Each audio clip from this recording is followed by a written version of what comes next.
Oi gente, tudo bom? Este é o meu 8º vídeo do Diário de Leitura do Conde de Monte Cristo e hoje nós vamos falar dos capítulos de 31 a 38. Então, no vídeo anterior, só para lembrar um pouquinho, nós voltamos a ver o Caderus, que recebeu a visita de um certo abade italiano e deu algumas informações, para essa pessoa sobre o que? Sobre o Fernand, sobre o Danglars, Pessoas que tem alguma importância aqui. E aí depois nós voltamos a ver o Morrel, que recebeu a visita de um certo lord inglês, e também conhecemos os Morrelzinhos, a Julie e o Maximilian. E eu prometi para vocês que nós íamos mudar de tempo e espaço. Então nós saímos de 1829 em Marselha e vamos para 1838 em Florença, minha cidade favorita no mundo. Não conheço muitas, é verdade, mas Florença tem um lugar especial no meu coração para sempre. Ok, 9 anos depois de deixarmos Caderus, Morrel, o abade italiano e o lord inglês para trás, estamos em Florença e encontramos o jovem barão Franz d'Épinay. Quem é Franz d'Épinay? Tudo que nós precisamos saber sobre ele nesse momento, e é toda a informação que o narrador nos dá nesse momento, é que ele é muito amigo de um certo Albert de Morcerf. Mais especificamente, o Visconde Albert, porque ele é filho do conde Fernand de Morcerf. E da Mercedes, claro. Ok, então Franz e Albert combinaram de passar o carnaval daquele ano em Roma. Mas antes disso, o Franz, que já mora na Itália faz uns 4, 5 anos, ele quer caçar. O Albert tá por aí fazendo, sei lá, qualquer coisa que o Albert tava fazendo. E o Franz, ele quer, não sei, ele quer tirar um tempo antes deles irem aproveitar o carnaval pra caçar. Só queria fazer um parênteses aqui. Até agora nós estávamos lidando com problemas do tipo prisão, fome, um quase afogamento, talvez, a miséria, a pobreza, a falência. E agora nós vamos para uma outra esfera de problemas, que são os problemas de gente rica. Então, julguem se quiserem. Aí o Franz quer caçar, como eu já disse algumas vezes, e ele vai alugar um barco.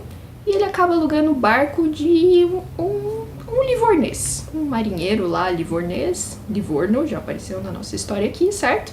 Muito bem, esse livornês, não por acaso, sugere que ele vá para a ilha de Monte Cristo caçar. Porque é um lugar deserto, que ocasionalmente, alguns contrabandistas realizam seus negócios ali, mas fora isso é um lugar tranquilo para ele realizar suas atividades de gente rica. Bom, eles aportam e, de fato, tem gente na ilha. E nós ficamos sabendo que está na ilha a tripulação de uma pessoa que se identifica como Simbá. E este Simbá, como uma pessoa, elegante, fina que é, convida o Franz para jantar com ele. O Franz é levado até uma caverna, e é uma caverna toda elaborada, assim, não tem nada de gruta primitiva, é um lugar todo construído, cheio dos sofás, das coisas orientais, assim, e tal. E aí ele janta com esse Simbá, que é uma pessoa aparentemente rica, fina, oriental e fascinante, e uma pessoa com algumas excentricidades, a gente já percebe ali, Então ele tem um escravo que se chama Ali, que é um núbio, ou seja, um africano da região, se eu não me engano é do Vale do Nilo, essa região chamada Núbia. E esse é um escravo mudo, Ele teve a língua cortada por algum motivo e ele é mudo. E já ficamos sabendo também que o Simbá, ele tem uma escrava grega, e eu já tô chamando atenção pra isso porque nós vamos ver muito dessas pessoas ainda.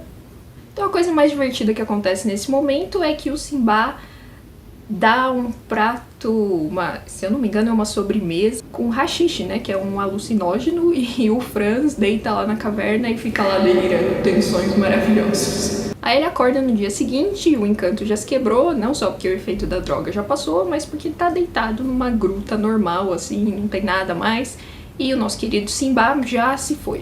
Então o Franz vai para Roma encontrar o seu amigo Albert, e eles estão em um hotel dividindo o andar com um cavalheiro que é maltês ou siciliano, assim, o dono do hotel não sabe muito bem dizer, mas eles estão hospedados no mesmo andar que essa pessoa.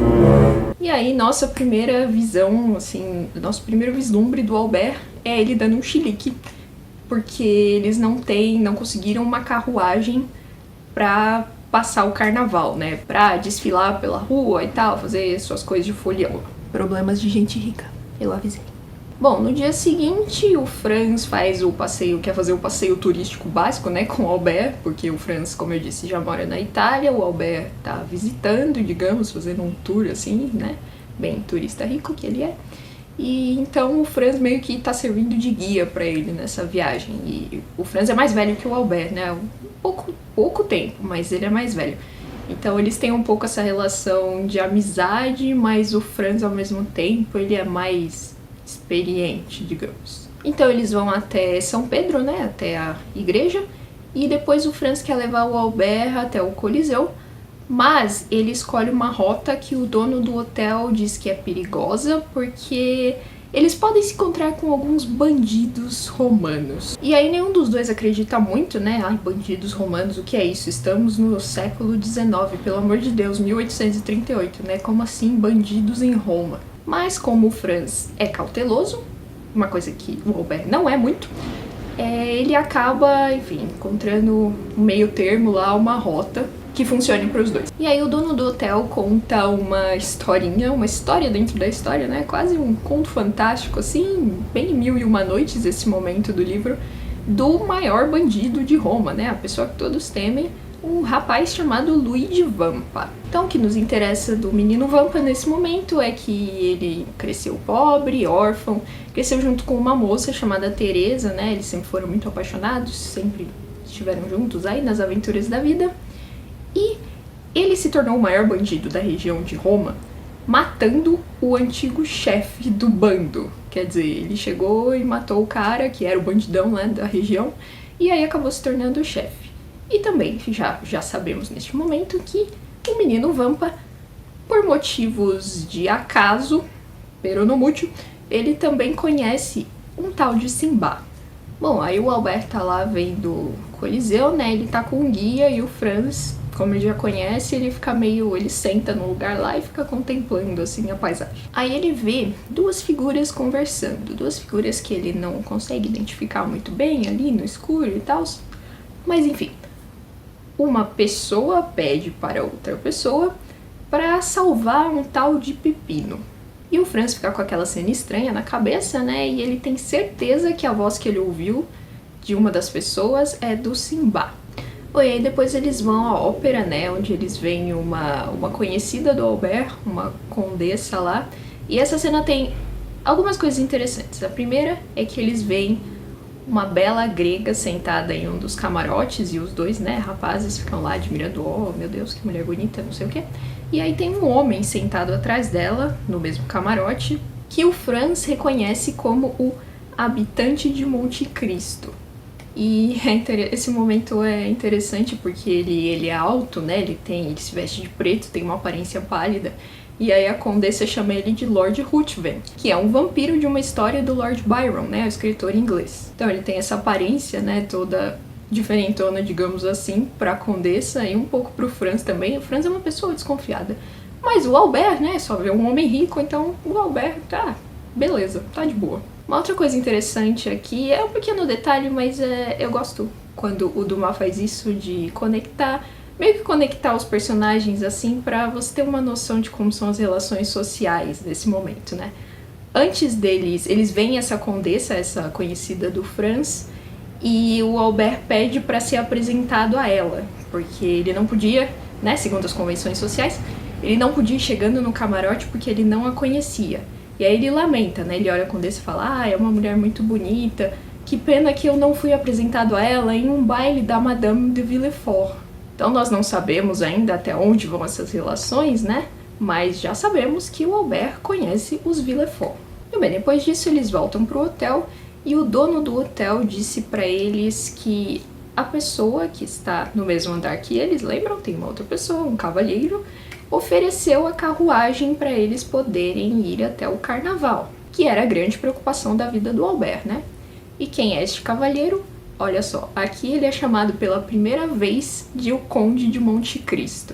E aí temos mais revelações, o Franz descobre que o homem que ele viu falando no Coliseu lá com o Simba era o Vampa, Então, o Vampa estava pedindo para o Simba libertar um tal de Pepino.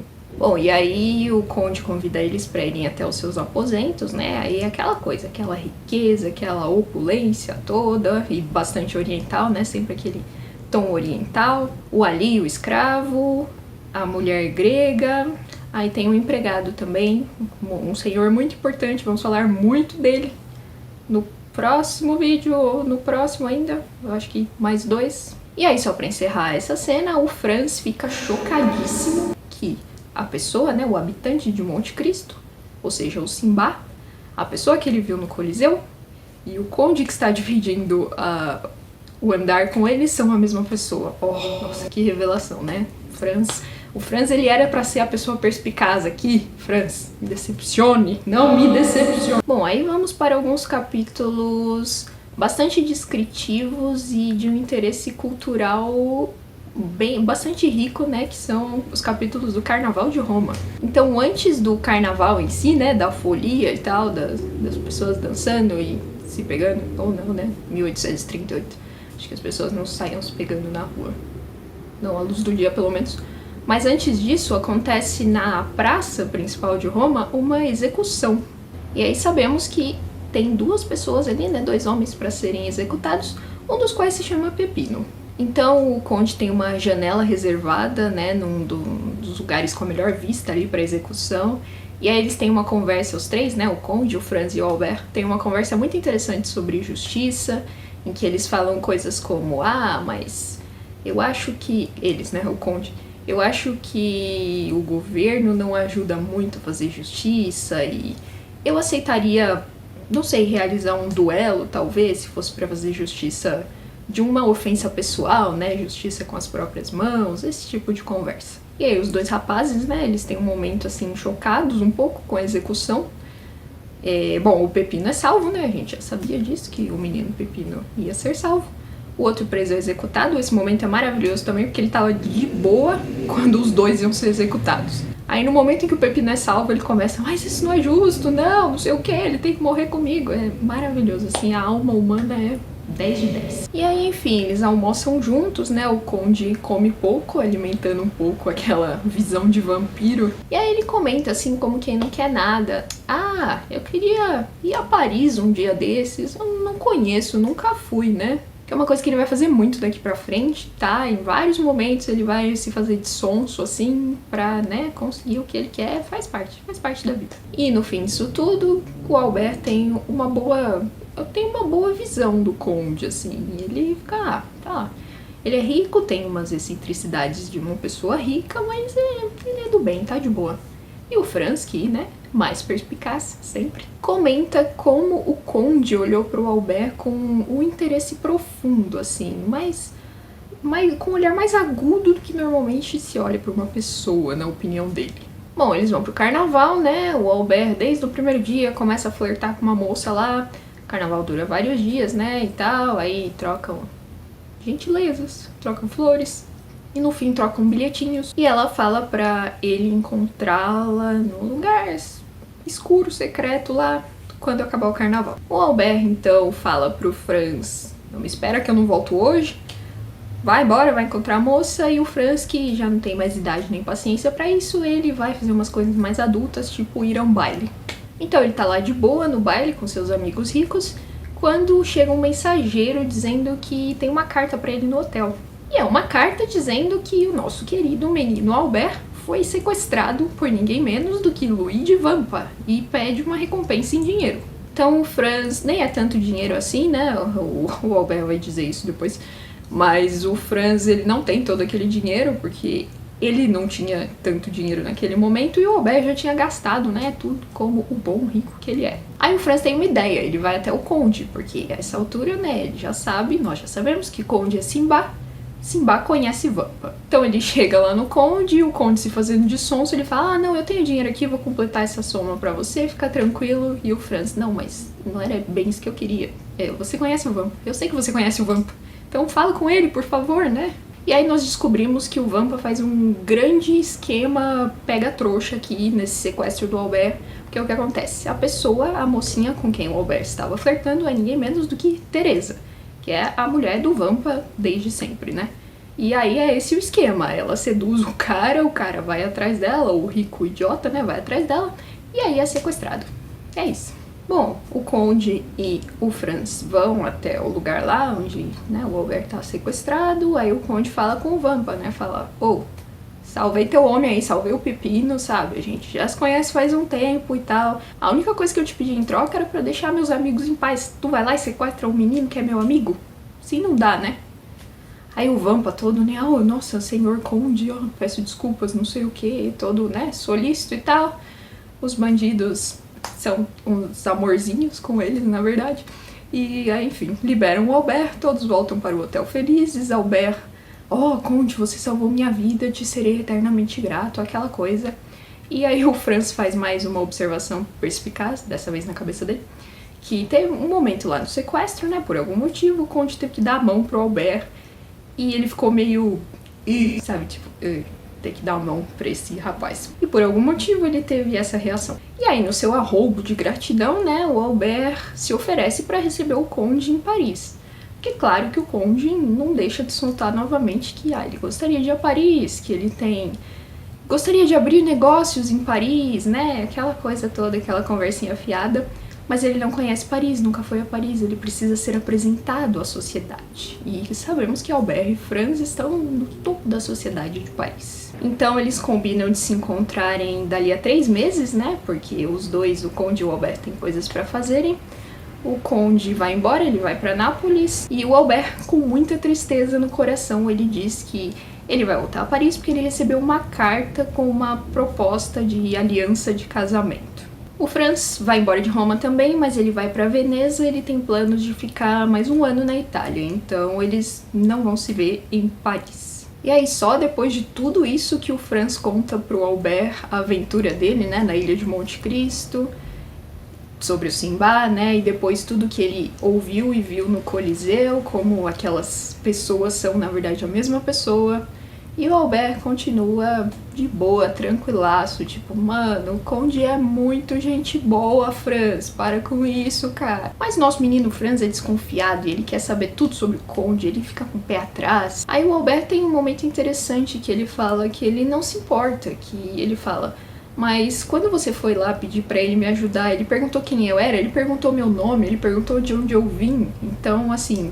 não me importa também, ele salvou minha vida e isso é tudo que me importa. O que, se por um lado parece muito bonito da parte dele, né, de não julgar, por outro lado, sejamos honestos, o Albert só pensa assim porque o Conde é rico e mostrou, né, todas as suas boas maneiras e, assim, mostra as suas riquezas e tudo que ele tem, né, assim, se fosse um pobre coitado, o Albert, eu acho que ele seria uma pessoa um pouquinho mais desconfiada. Também sabemos que o nosso querido Conde não forçou todos esses encontros, né, pela bondade no coração dele. Ele tem várias intenções. Então é isso, paro por aqui hoje. Conhecemos Franz e Albert, que vão nos acompanhar por bastante tempo, principalmente o Albert, né, mas o Franz vai ter o seu momento de brilhar também. E nos próximos capítulos, iremos para Paris, nosso cenário definitivo, digamos assim, vamos passar muito tempo nesta cidade incrível, vamos conhecer mais personagens, vamos rever personagens, e eu acho que eu vou falar dos capítulos de 39 a 41 no próximo vídeo, 41 ou 42, eu vou ver como fica, porque são muitas informações daqui pra frente. Então é isso, espero que vocês tenham gostado, como sempre, comentários estão abertos. E vejo vocês no próximo vídeo. Tchau!